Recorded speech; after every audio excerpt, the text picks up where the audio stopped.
हमारे चैनल में आपका फिर से स्वागत है। आज का ऑडियो बुक सारांश पाउलो कोएल्हो की द अल्केमिस्ट कहानी है, जो सपनों, नियति और अपनी निजी किंवदंती की खोज के बारे में है। यह सिर्फ एक कहानी नहीं, बल्कि अंडालूसिया के चरवाहे सैंटियागो के साथ एक यात्रा है, जो हमें अपने दिल की सुनने और सपनों का पीछा करने का ज्ञान देती है। रेगिस्तान, राजाओं से मुलाकात और हवा से बातचीत के जरिए यह कहानी ब्रह्मांड की गुप्त भाषा और हम सभी के भीतर छिपे खजाने को उजागर करती है। तो आइए साथ में इस जादुई यात्रा पर निकलें और जानें कि द अल्केमिस्ट में हमारे लिए क्या है। आराम से बैठिए, रिलैक्स कीजिए और इस परिवर्तनकारी साहसिक यात्रा का आनंद लीजिए जो अभी शुरू होने वाली है। भाग एक। यह कहानी सैंटियागो नाम के एक चरवाहे लड़के की है, जो स्पेन के अंडालूसिया में अपनी भेड़ों की देखभाल करता था। एक बार अपनी भेड़ों को चराते हुए वह एक ऐसी जगह पहुंचा जहां उसे काले बालों वाली एक सुंदर लड़की मिली, एक दुकानदार की बेटी जो ऊन खरीदने आई थी। सैंटियागो उससे प्यार करता था और हर साल की तरह उसी जगह पर उसे फिर मिलने की आशा रखता था। वह अपनी भेड़ों के साथ स्पेन के दूर दराज के इलाकों में घूमता था, जहां घास और पानी की कोई कमी नहीं थी। रात की ठंड से बचने के लिए वह एक जैकेट रखता था। हालांकि गर्म दिनों में उसे ले जाना उसे अच्छा नहीं लगता था।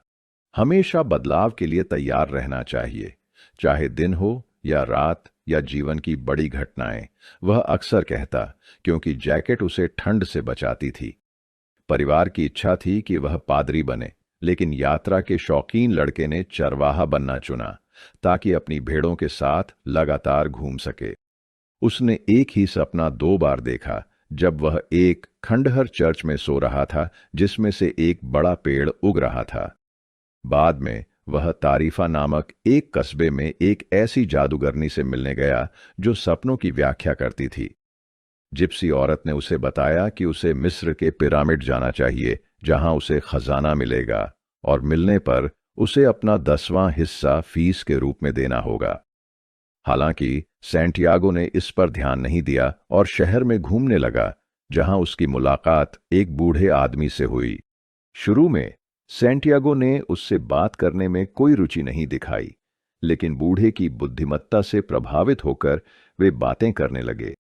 बूढ़े ने बताया कि वह सलेम का राजा है और सैंटियागो को उसके सपने, खजाने तक पहुंचने में मदद करेगा। उसने कहा कि वह अक्सर लोगों को उनकी नियति पाने में मदद करता है। चूंकि सैंटियागो अपनी नियति तक पहुंचने से पहले ही हार मानने वाला था, बूढ़ा उसे सही राह दिखाने आया था, बताते हुए कि जिंदगी हमेशा सही दिशा चुनने के संकेत देती है। उसने आगे के मार्गदर्शन के लिए सैंटियागो की भेड़ों का 10वां हिस्सा मांगा। अगले दिन सैंटियागो समय पर बूढ़े से मिला, जिसने उसे 2 पत्थर दिए, एक काला और एक सफेद, ताकि वह कभी भ्रमित होने पर निर्णय ले सके। उसने सैंटियागो को अच्छे शगुन देखने की सलाह दी, जो उसे अपनी नियति तक पहुंचाने में मदद करेंगे। अचानक सैंटियागो के चेहरे पर एक तितली उड़ी, जिसे उसने शुभ शगुन माना। उस दिन वह अफ्रीका के टैंजियर पहुंचा। एक बार में बैठे हुए एक आदमी उसके पास आया और स्पेनिश में पूछा कि वह इस नई जगह पर क्या कर रहा है। इसे एक और शगुन मानकर सैंटियागो ने उसे पिरामिड की खोज के बारे में बताया और उसे पैसे देने की पेशकश की अगर वह उसे वहां ले जा सके। वह आदमी सैंटियागो के पैसे लेकर भीड़ भरे बाजार में गायब हो गया, सैंटियागो को अकेला छोड़कर। निराश होकर सैंटियागो ने पत्थरों को याद किया और बूढ़े आदमी के शब्द, अगर तुम पूरे दिल से कुछ चाहते हो तो ब्रह्मांड उसे पाने में तुम्हारी मदद करता है। पत्थरों को पकड़कर उसे लगा जैसे बूढ़े की आत्मा उसके साथ है, उसे खजाने की खोज जारी रखने के लिए प्रेरित कर रही है। पैसे खोने के बावजूद सैंटियागो ने हार नहीं मानी और अपने चरवाहे के अनुभव से अनजान शहर में जीवित रहा, जिससे उसका आत्मविश्वास और हिम्मत बढ़ी। फिर उसकी मुलाकात एक क्रिस्टल बेचने वाले से हुई। सैंटियागो ने भोजन के बदले क्रिस्टल विक्रेता के लिए काम करने की पेशकश की। दुकानदार ने उसे दोपहर का खाना खिलाया और फिर उसे दुकान के कांच के बर्तन साफ करने को कहा। जब सैंटियागो सफाई कर रहा था, दो ग्राहक दुकान में आए और कुछ खरीदा। शगुन में विश्वास करते हुए दुकानदार ने सैंटियागो को स्थायी रूप से रखने का फैसला किया। लेकिन सैंटियागो वहां काम नहीं करना चाहता था। उसे पिरामिड तक पहुंचने के लिए पैसों की जरूरत थी। सैंटियागो की योजना सुनकर दुकानदार हंसा और बताया कि पिरामिड हजारों किलोमीटर दूर हैं और वहां पहुंचने के लिए काफी पैसे चाहिए। यह सुनकर सैंटियागो ने सोचा कि वह इतना काम करे कि भेड़ें खरीदने के लिए पैसे कमा सके और अपने गांव लौटकर फिर से चरवाहा बन जाए। भाग दो। लड़का क्रिस्टल के लिए नया कैबिनेट बनाना चाहता था ताकि जल्द पैसे कमाकर अपने गांव लौट सके और चरवाहे का काम फिर शुरू कर सके। दुकानदार सहानुभूति से मान गया, क्योंकि उसका भी कई सालों से मक्का जाने का अधूरा सपना था। इस प्रकार वह चाहता था कि कम से कम सैंटियागो की इच्छा पूरी हो। इसलिए उन्होंने सैंटियागो को क्रिस्टल ग्लास में चाय बेचने की सलाह दी ताकि ज्यादा ग्राहक आएं। दुकान बिना किसी अतिरिक्त मेहनत के अच्छी चल रही थी, फिर भी वह सैंटियागो की मदद करने को तैयार था। दुकानदार का यह फैसला भी सैंटियागो की नियति का हिस्सा था और इससे बड़ा बदलाव आया। क्रिस्टल ग्लास में चाय बेचने से दुकान मशहूर हो गई और व्यापारिक रूप से सफल हुई। जब सैंटियागो ने काफी पैसे जमा कर लिए तो उसने घर लौटने का फैसला किया, लेकिन जाने से पहले वह दुकानदार का आशीर्वाद लेना चाहता था। दुकानदार ने उसे आशीर्वाद दिया और कहा कि सैंटियागो स्पेन वापस नहीं जा पाएगा। सैंटियागो ने अपना सामान बांधा और राजा के दिए दो पत्थरों को जेब में रख लिया। जैसे ही वह अंडालूसिया लौटने की तैयारी कर रहा था, उसके मन में एक विचार आया। सब कुछ सोचकर उसे लगा कि वह हमेशा चरवाहा बन सकता है, पर पिरामिड जाने का मौका दोबारा नहीं मिलेगा। राजा द्वारा दिए गए दो पत्थरों को देखकर उसे एहसास हुआ, जिसने उसे अपने फैसले पर फिर से विचार करने पर मजबूर किया। फिर उसने अपना मन बदला और पिरामिड की ओर निकल पड़ा। एक गोदाम पहुंचा जहां उसकी मुलाकात एक अंग्रेज से हुई जो कई मायनों में सैंटियागो जैसा था। अंग्रेज ने सैंटियागो के पास मौजूद दो पत्थरों को पहचान लिया, जो सैंटियागो के लिए एक और शगुन था। साथ मिलकर वे मिस्र की ओर जाने वाले एक काफिले में शामिल हो गए, जिसका नेतृत्व एक दाढ़ी वाले व्यक्ति कर रहा था। काफिला रेगिस्तान से होकर गुजरा। शुरू में हलचल भरा था, लेकिन जल्द ही सब शांत चाल में चलने लगे। यात्रा के दौरान सैंटियागो ने एक ऊंट चालक से दोस्ती की और उन्होंने अपने जीवन की कहानियां साझा कीं, एक दार्शनिक सत्य को समझते हुए। ऐसा लगता है कि नियति ने पहले से ही सब कुछ तय कर रखा है, क्योंकि जीवन में हर चीज आपस में जुड़ी हुई है। यात्रा के दौरान वे कभी कभी बेदुइनों से मिलते थे, जो रेगिस्तान के रहस्यमय रक्षक थे और गायब होने से पहले उन्हें डाकुओं और खतरों की चेतावनी देते थे। एक समय पर उन्हें जनजातियों के बीच एक आसन्न युद्ध के बारे में बताया गया, जिससे सभी डर गए, लेकिन अब वापस लौटना कोई विकल्प नहीं था। जब पीछे हटना असंभव हो तो आगे बढ़ना ही एकमात्र रास्ता होता है। जैसे जैसे वे आगे बढ़े, अंग्रेज को रेगिस्तान में ज्यादा रुचि होने लगी। जबकि लड़का अंग्रेज की किताबों में डूब गया, एक तरह से भूमिकाएं बदल गईं। अंग्रेज कीमियागरी की कला से मोहित था, किसी भी धातु को सोने में बदलने की क्षमता से। हालांकि जितना अधिक सैंटियागो पढ़ता, वह उतना ही भ्रमित होता।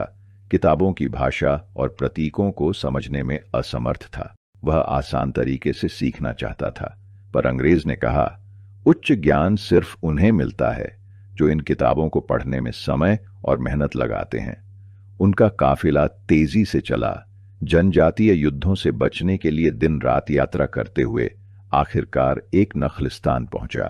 कीमियागर अधीरता से एक ऐसे व्यक्ति का इंतजार कर रहा था जो शकुन के संकेत पर उसे कुछ रहस्य बताएगा, ने उनका स्वागत किया। हथियार रखने के बाद काफिले के लोगों को रहने की जगह दी गई।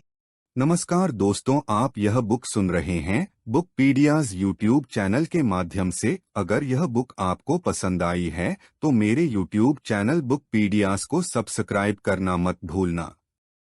नखलिस्तान में स्टेशन। अगले दिन अंग्रेज और लड़का कीमियागर की तलाश में निकल पड़े। वे एक कुएं पर पहुंचे जहां काले वस्त्र पहने कुछ महिलाएं खड़ी थीं। सैंटियागो को विवाहित महिलाओं से बात न करने की सलाह दी गई थी, इसलिए वे इंतजार करते रहे। कुछ देर बाद उन्होंने एक अविवाहित महिला को कुएं की ओर आते देखा। वह इतनी सुंदर थी कि सैंटियागो पहली नजर में ही उस पर मोहित हो गया।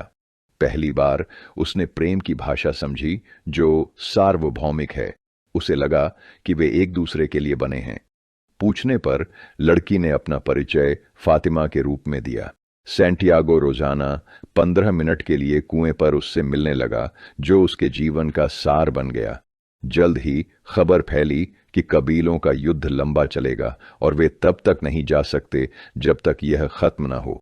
उनके पास नखलिस्तान में ही रहने के अलावा कोई चारा नहीं था, शायद कई सालों तक। फातिमा भी सैंटियागो से गहराई से प्यार करने लगी और वे बहुत करीब आ गए। सैंटियागो ने उसे अपने जीवन की हर बात बताई, खजाने के बारे में भी। फातिमा ने उससे आग्रह किया कि वह खजाने की तलाश न छोड़े। उसके सामने एक चुनाव था, जवाब पाने के लिए नखलिस्तान में रहे या रेगिस्तानी रास्ता अपनाए। सैंटियागो ने एक बार फिर खजाने की खोज का फैसला किया। तब तक अंधेरा हो रहा था जब उसने एक और शगुन देखा। दो बाज उड़ रहे थे और एक दूसरे पर हमला कर रहा था। उस क्षण सैंटियागो को लगा जैसे वह दुनिया की आत्मा में प्रवेश कर गया है। शगुन का अर्थ था कि नखलिस्तान पर हमला होगा। उसने यह बात अपने ऊंट चालक से कही, जिसने उसे नखलिस्तान के मुखिया को बताने की सलाह दी। सैंटियागो ने मुखिया को चेतावनी दी, जिसने सलाहकारों से परामर्श कर अगले दिन युद्ध की तैयारी का फैसला लिया। अगर सैंटियागो की हमले की भविष्यवाणी सच निकली तो उसे इनाम मिलेगा। अगर झूठी निकली तो वह अपनी जान जोखिम में डाल देगा। सैंटियागो ने इसे अपना मकतूब यानी नियति मान लिया। जाते समय उसकी मुलाकात एक घुड़सवार से हुई, जिसने उत्सुकता से शगुन के बारे में पूछा। सैंटियागो ने हिम्मत से सब बताया, यह स्वीकारते हुए कि वह भविष्यवाणी नहीं जानता था। सैंटियागो के साहस से संतुष्ट घुड़सवार ने उसे जाने दिया, यह कहते हुए कि लड़के की बहादुरी ही दुनिया की भाषा को समझने की कुंजी है। इस गहरे वाक्य ने सैंटियागो को बूढ़े राजा की याद दिला दी, और इस छोटे से इशारे से उसे पता चला कि घुड़सवार ही कीमियागर था। अगर वह हमले से बच गया तो सैंटियागो को उससे मिलना था। और वाकई अगले दिन नखलिस्तान पर 500 घुड़सवारों ने हमला कर दिया। नखलिस्तान के लोग तैयार थे और आधे घंटे में ही नेता को छोड़कर सभी हमलावर हार गए, जिसे पकड़कर पूछताछ के बाद बड़े सम्मान से फांसी दी गई। सैंटियागो को इनाम में 50 सोने के सिक्के मिले और उसे आदिवासी परिषद के सदस्य के पद के लिए भी सोचा गया। लड़ाई खत्म होने के बाद सैंटियागो कीमियागर से मिलने गया, जिसने उसे अपने तंबू में खाने पर बुलाया था। कीमियागर ने सैंटियागो को पिरामिड जाकर अपने खजाने की खोज जारी रखने के लिए प्रेरित किया। जब सैंटियागो ने कहा कि उसे फातिमा में अपना खजाना मिल गया है, तो कीमियागर ने कहा कि चूंकि फातिमा पिरामिडों पर नहीं मिली थी, इसलिए वह खजाना नहीं हो सकती। उन्होंने सैंटियागो को सलाह दी कि वह अपना ऊंट बेचकर एक घोड़ा खरीद ले, जो यात्रा के लिए ज्यादा भरोसेमंद होगा। अगली रात वे दोनों साथ निकल पड़े और कीमियागर ने सैंटियागो से कहा कि रेगिस्तान में रास्ता वही दिखाए।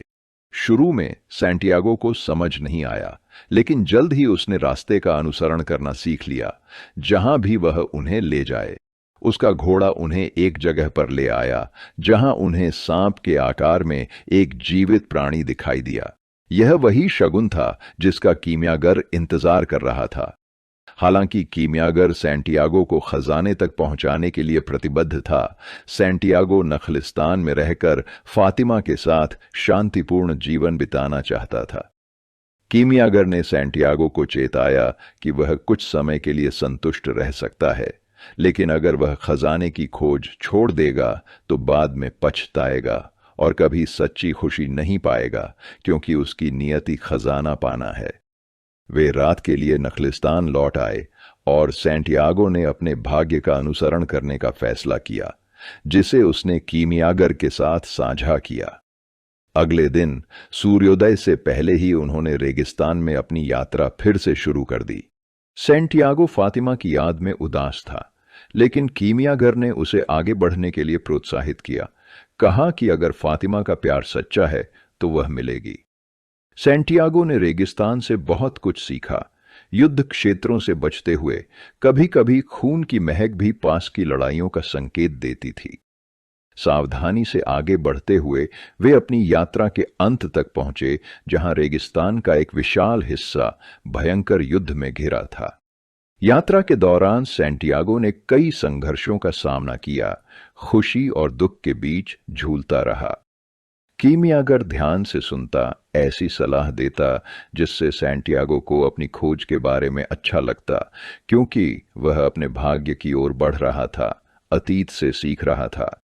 यह यात्रा एक बड़ी योजना का हिस्सा थी, जिसे अनदेखे हाथों द्वारा लिखा गया था, जो हर किसी के जीवन की योजना बनाते हैं।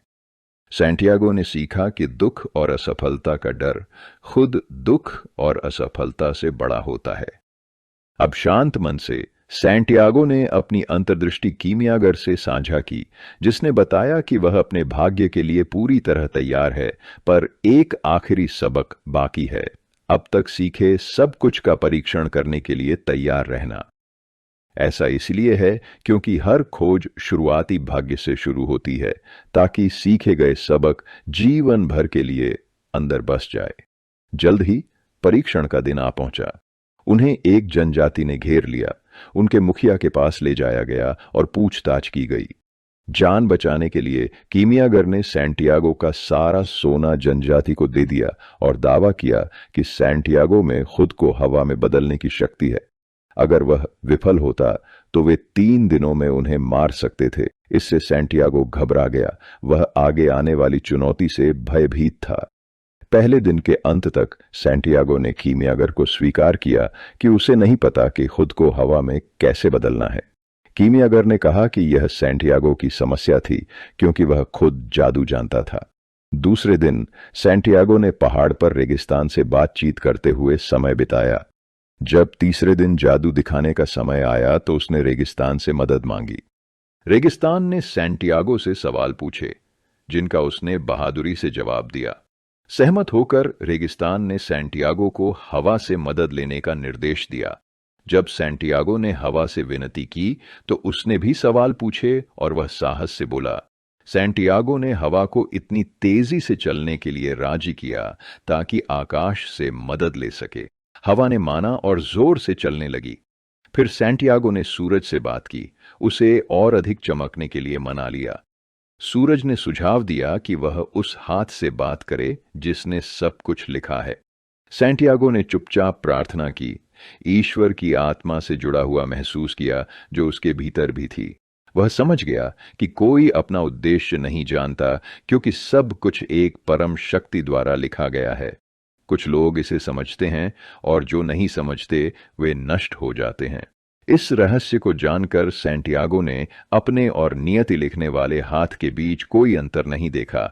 वे एक हो गए थे। जैसे ही यह ज्ञान उसे मिला, वह दैवीय सहायता से हवा में बदल गया। सभी को चकित कर दांव जीत लिया। सैंटियागो और कीमियागर को रिहा कर दिया गया और जनजाति ने उन्हें जहां तक चाहें साथ देने के लिए रक्षक दिए। यात्रा के दौरान वे एक मठ पहुंचे, जहां उन्होंने रक्षकों को विदा किया और आगे बढ़े। कीमियागर ने सैंटियागो को एक ऐसा मार्ग दिखाया जो सोने में बदल सकता था। वे अलग हुए।